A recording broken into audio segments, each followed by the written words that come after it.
you're saying here? It's a dairy time. So it's chapter 25, verse 14. Says in chapter 25, verse 14. When you make a sale to your colleague, or you purchase something from your friend. So when you make a sale, when you sell something, or when you purchase something, al tonu ish esachiv. Do not. The way to translate this is, do not aggrieve a man as brothers. But this is what we spoke about in the Daf Yomi 2 chapters ago, which is called price fraud, or it's called onah. It's called price fraud, and the idea is you're not allowed to overcharge by too much for something or underpay by too much for something. That's the prohibition of onah. So, see, if you look here in the footnote, it says, see Bab Metzia 58b. Now, in verse 17, we're going to have a different type of onah. There's onas mamon and onas tvarim. There's what's called aggrieving with respect to money, that's price fraud. And then there's aggrieving with respect to words, which is called onas devarim. So let's see what Rashi says in chapter 25, verse 14. Yes, my dear friend Jerry. Yes, there are certain industries that are rotten from head to toe. When you go to buy a brand new automobile, they start with a very high price, the salesman, and then when you turn on your heel and walk out the door, they stop you and they reduce the price. Right. So that's tricky, because there they just trick you into buying more stuff, but I want to call that price fraud. Price fraud would be, let's say a Chevy goes for $30,000 and the guy at the store sells it to you for $40,000. That's how much over? That's 25% over, right? So price fraud is 1/6. If you overcharge by 1/6, that's much less than 25%. 1/6 is 25% is 1/4, and 1/6 is 1/6. So that would be definitely price fraud. But just to convince you to buy something that you wouldn't necessarily have imagined you'd wanted, that's called salesmanship. No, that's what it is. Right. So, okay. So now let's look at what Rashi says. B'fi pshuto, the simple understanding is kamashma'o, as it sounds. V'od yesh drasha, there's an explanation. Minayin k'shata mocher mechor liyisrael chavercha. How do you know if you're selling? Now this is controversial. How do you know if you're selling your property? You should first sell it to a fellow Jew. Says the verse, L'chitim krumim kar mechor la'amisecha. First sell to your fellow friend. Minayin shem batul iknos k'nei miyisrael chaverecha. That before you buy something, you should first see if you could buy it from a fellow Jew. Says the verse, O kano miyad amisecha. So the verse is telling us, first keep the money in the tribe. Don't before you go running to the nations of the world, keep the business in the Jews. So that's one of the things that the nations of the world definitely notice about the Jews, that we keep the money in the family. That's what we do. Because it's like if your brother owns a clothing store, would you go shop at a neighbor's clothing store, or you first go to your brother's? You go to your brother. And the Jewish people are a family. Jewish people are a family. So we view each other. That's what makes the disagreements amongst the Jewish people so intense, because it's a family. Nobody fights as much as a family fight. Yeah, that's what it is. I'm not even exaggerating. Like when the family fights, it's the saddest thing because it's the most intense. Okay, Al Tonu, Rashi says, Zu onos mamon. This is price fraud.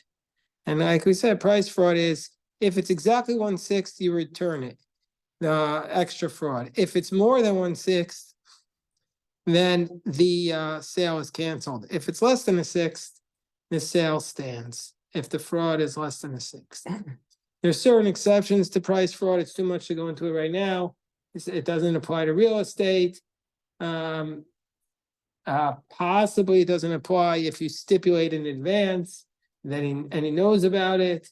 So hello there, Kobe. So there's certain exceptions, but anyway. So b'mispar shanim achar yovel tikne me'et. Oh yes, Jerry had another question. Yes. Does that mean that to remain within Jewish law, none of your, if you have a store, none of your the profit on any given item should be 1/6 of the cost? No, it didn't say that. It's saying that if there is an established market price for something, you can't raise the price before the unsuspecting customer by a 6. I see. Thank you. Okay. So okay, so we go on. So basically the verse says, according to the number of years after the Jubilee, should you purchase something from your colleague. According to the number of crop years shall he sell to you. So what does this mean? So Rashi has to tell us, Zel Pshuto. Rashi first gives us the Pshat and then the Drash. The Pshat and then the homily. The Pshat is that the Torah is warning us about the prohibition of onav, price fraud. So it says when you sell or purchase land, you have to know how many years there are to the Jubilee year. It says, okay, let me sell you my land, my field, but it's 2 years before the Jubilee year. And so therefore, if you're purchasing it before you have to know how many years to the Jubilee year.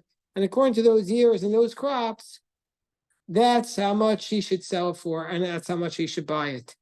Because in the end, he's going to have to return it at the beginning of the Jubilee year. So if there are a few years into the Jubilee year, then he sells it at a high price, then the purchaser is being defrauded. And if there's many years and he's going to get a lot of crops and the seller sells it as though it's just a few years, then the seller is being defrauded. So therefore, you have to calculate the number of years. That's the simple explanation of Rashi.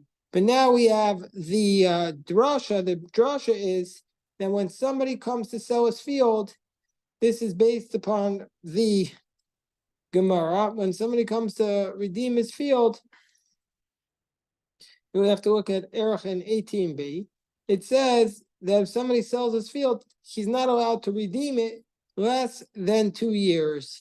Before 2 years, that he have to the purchaser gets it for 2 years from the day of the purchase.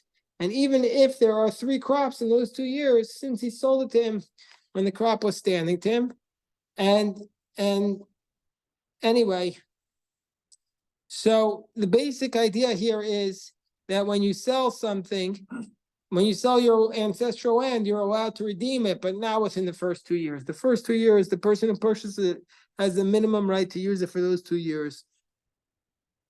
Okay. Then it says in verse 16, Lufi rova shanim tarba miknato. Lufi ma'ata shanim tamit miknato. If there's many years, then you pay more. If it's less years, you pay less. Ki mispar tevuo tu mocher lach. Because of the number of crops he's selling you. So basically, you calculate it. Tim Karana Biyoker, if it's a lot of years, sell it for more. And if it's less years, sell it for less. And now we said we were discussing the concept of price fraud. And now we're going to discuss the concept of what's called onos devarim. That's aggrieving somebody with words. Rashi says, V'lo tonu ish et amito.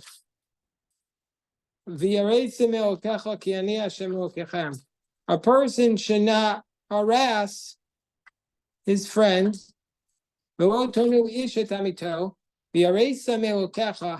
you shall have fear of your God, because I am Hashem, your God.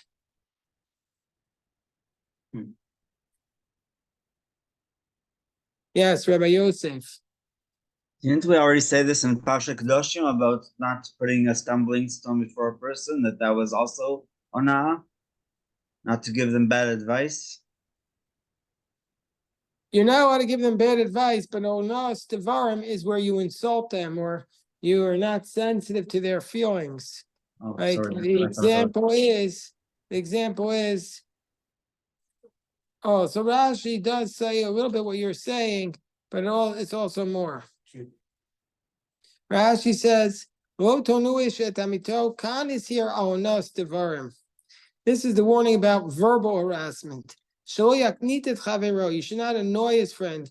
So don't give him bad advice. According to but it's to the benefit of the one who's giving the advice. So that's what Rabbi Yosef was saying. It's interesting why Rashi gives that approach. The Gemara gives a different approach that you remind a convert, a Jew that he's a convert. Like we're going to see, for example, in today's Daf Yomi, very well-known story is that Reish Lakish was a bandit before and then he met Rabbi Yochanan. Rabbi Yochanan convinced him to leave his life of banditry, leave his life of being a hooligan, and become a Torah scholar. Is that the day stuff, Yomi? I thought it was tomorrow. Well, we do it at night. Okay. Tonight, Daf Yomi. So Reish Lakish is told by Rabbi Yochanan to come to Torah and abandon his old ways of being a bandit. But then they had a question in the Gemara, they had a question in the Beis Medrash. At what point is a sword considered a finished utensil? Why do it need to be a finished utensil? Because once it's a finished utensil, then it can become ritually impure, it can become tamei. So at what point does it become tamei? So Rabbi Yochanan says when it comes out of the furnace, and Reish Lakish says only once after it comes out of the furnace, you have to pour cold water on it to like seal it in. So Rabbi Yochanan looked at him and says, "Oh, the thief knows his craft." Liste Yudeim Listiyot. So he said the thief knows his craft. So Reish Lakish, when he heard this, was so insulted, and he said, I'm done with the Torah now. Like, what did it all get for me? If this is what I'm going to get, this is the type of language I'm going to be harassed with. So that's what Rabbi Yochanan said.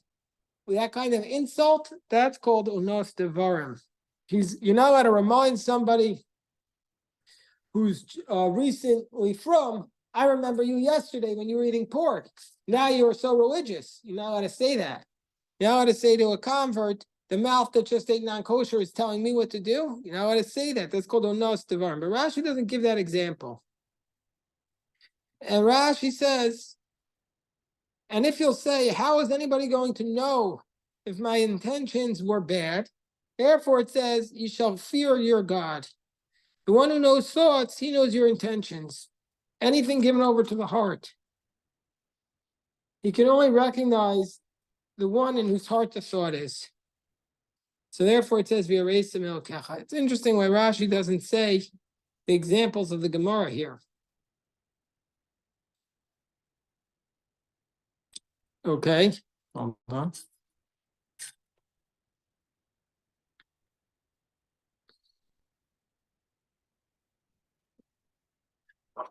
Okay. Next verse. V'asitem et chukotai, ven mishpatai tishmeru, v'asitem otam. And you shall do my laws, and my judgments you shall guard, and you shall do them, v'yishavtem al aretz levetach, and you shall dwell in the land securely. Rashi says, Sheba avon shmita Yisrael goim. Meaning to say, if you do these laws, you'll dwell securely. It's because of the sin of exile, that the sin of Shemitah, that the Jewish people were exiled. As it states, Im tertzeh haaretz et shapsoseh. If the land will appease its Shemitah years, v'irtzat et shaptotea. V'shivim shana shel galut Bavel keneged shivim shmitot shebitlo hayu. And The 70 years of the Babylonian exile correspond to the 70 Shmitot that they neglected.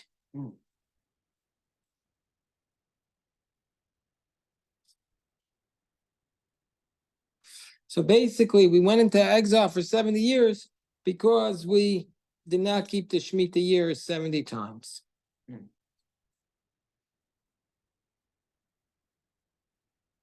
Verse 19. The Natna Aretz Piryah, and the land will give forth its fruit, V'achaltem Hasova, and you shall eat it to satisfaction, V'shavtem Lavetach Aleh, and you will dwell securely on it. Rashi says, the land will give forth its fruit and you'll dwell securely. Shalot tidagu mishnat batzoret. You don't have to worry if it's a drought. You'll still be blessed. And now we have the verse, V'chi tomru, and if you'll say, Ma nochal b'shana shvit, what will we eat in the 7th year? What are we going to eat in the 7th year? We can't sow or gather in our crops. Rashi says, we can't take into the house our crops. For example, yayin, wine, fruits of the tree, sfichin, the growths. We can't take any of that in. See, what are we going to eat? So Hashem Yisparach tells us, "V'tziviti et berchati lachem b'shana shishit." I will bless for you in the 6th year, v'asat et hatfuah l'shalosh shanim, and it will yield a crop for 3 years. So Hashem is promising us He's going to bless the land for 6 years and will make the crops for 3 years.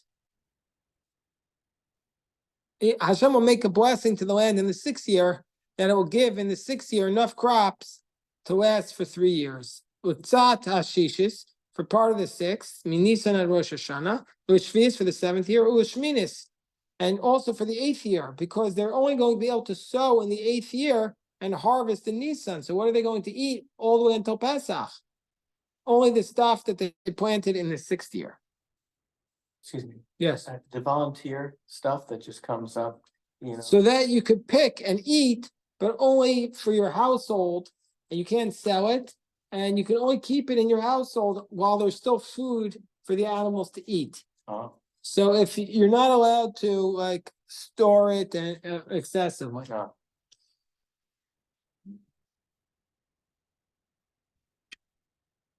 Okay, and if you do this, Rashi says, Uzaratim et hashana shminit. In the 8th year you'll sow, v'achaltem and atvu yashan, and then you'll eat from the old crops, ad hashana shit, until the 9th year. Ad bo tvu ata tokul yashan. Until those crops come, you have to eat from the old. So basically, it's like selling somebody. You can't work for 3 years. Live off your reserves for 3 years, and then after 3 years, you work again. Most people wouldn't do that. Most people work every day until either they retire or until they die. That's why Hashem promises this blessing. I understand that. I'm just saying that this is not a popular attitude in the world. I mean, in certain countries, it's the popular attitude, but in the world as a whole, most people just work. Most people don't take every 7th year off. So did they stockpile stuff or they just got a big? They stored it in the 6th year and they kept it from 6, 7, and 8. Yeah. Did they have an extra big crop? That's what Hashem says. Oh. I'll give you an excessive blessing in the 6th year. Right. Yeah. So, yep. Okay, the next pasuk says, "Va'aretz." Are people hot in here, by the way? Yeah. You good? Okay. Yeah, it's all right. Va'aretz lo timaker, and the land will not be sold in perpetuity. It's mitut kiwi aretz, because the whole land belongs to me. Ki gerim v'toshavim atem imadim. If you do this, then the land will not be sold off to the other nations, because the land belongs to me, and you're all living here, or just your settlements according to me.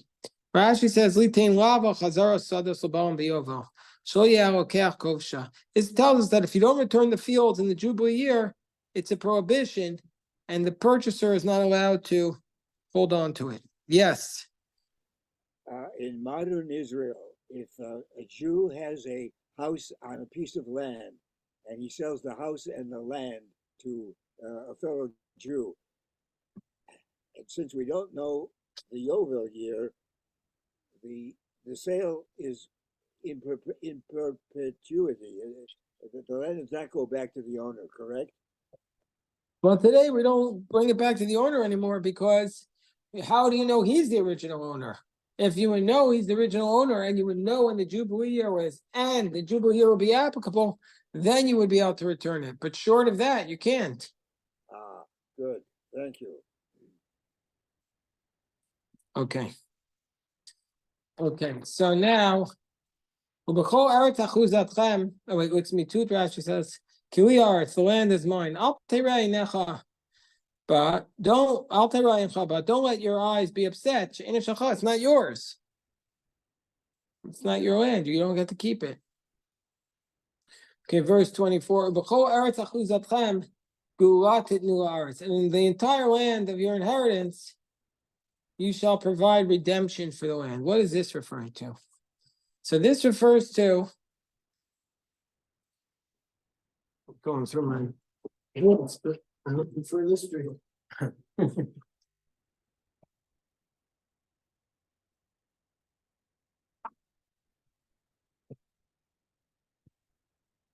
all the lands of your inheritance, there will be redemption for you in the land. Rashi says, in the land of your ancestral heritage, the rabot batim, to include houses, the Eved Ivri, and a Hebrew slave. So basically what this law is teaching us, that if you sell your land or your field or your slave, you're allowed to redeem it after 2 years, that the relatives could come back and redeem that property. It's like if you had to sell your house today and you didn't want to, but then after 2 years, you're allowed to come back and buy it back. Well, you're basically going to destroy the real estate speculative market, because once the price goes up, the person will come back and buy it.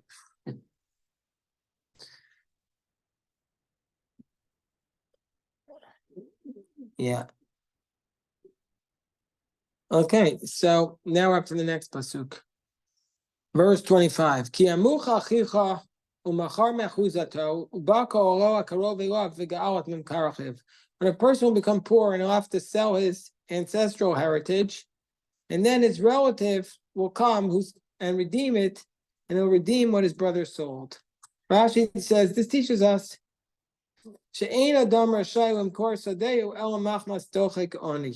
a person, typically speaking, would not be allowed to sell his field unless he became poor and he had no money. But other than that, he wouldn't be allowed to sell his field. Me'achuzato, of his heritage. V'lo kula, not all of it. Limdatori derech eretz sheyishayer sadeh la'atzmo, that he should leave a field for himself. He shouldn't sell everything. Leave over a little bit. And then he should redeem his brother's sale. The purchaser can't stop him from coming along and redeeming his sale. So now, the verse continues, will go out, but if the land will not have a redeemer, or ish will go out, if a man will not have anybody to redeem the land, and the man will raise the money, and he finds enough money to redeem it. Rashi says, is there anybody amongst the Jewish people who has no relatives? It's telling us, it's referring, if there's nobody who in his family has enough money to redeem it, then he could come and redeem it. And how much does he pay? He has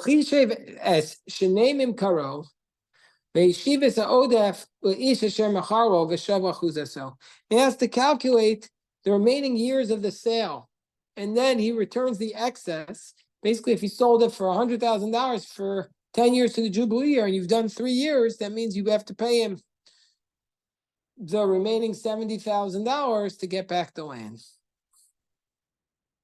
Rashi says, of the purchase price for the consumption that of the crops that he did. Okay. Verse 28. Day Hashivlo. Ayamim Kro Biara Koneo so Achnat Hayovel Vyatsa Biovel Veshava Chuzakma. And let's say he doesn't find enough to repay him. And then the sale will be in the hands of the one who purchased it until the Jubilee year, and the Jubilee year will go back to the one who bought it. Rashi says, you can't redeem half of it. You have to be able to redeem everything until the Jubilee year. So this teaches us when in the Jubilee year does the land go back. According to this approach, it goes back at the beginning. Okay, next concept. This is the concept. Hello, Eliezer. How you doing? It's the heat. Yeah, yes. The heat knocks a lot out of us. Oh, yeah. But it's also beautiful. It's been a great day. What? It's been a great day. Halten Ajay, as they say. You know what that means, Eitan? What'd you say? Halten Ajay? No. It's Yiddish. See this, halten is hold. Yeah. Allah. Halten in Allah means all. Allah halten in what? Jay. Is everybody is like very. like say? Say. So does everybody say like that? He said it was a great day. So I said, Halten Ajay. Is that what everyone says? A J? I've never heard. Have you seen Azoy? I don't know. That's I what would my say father Zoe. told me. My father says, Halten Ajay. Probably dialectical difference, but I would say Azoy. I don't know. That's what he says. I'm sure you're right and he's right. How's that? My father's always right and you're almost always right. Could ask him on Shabbos.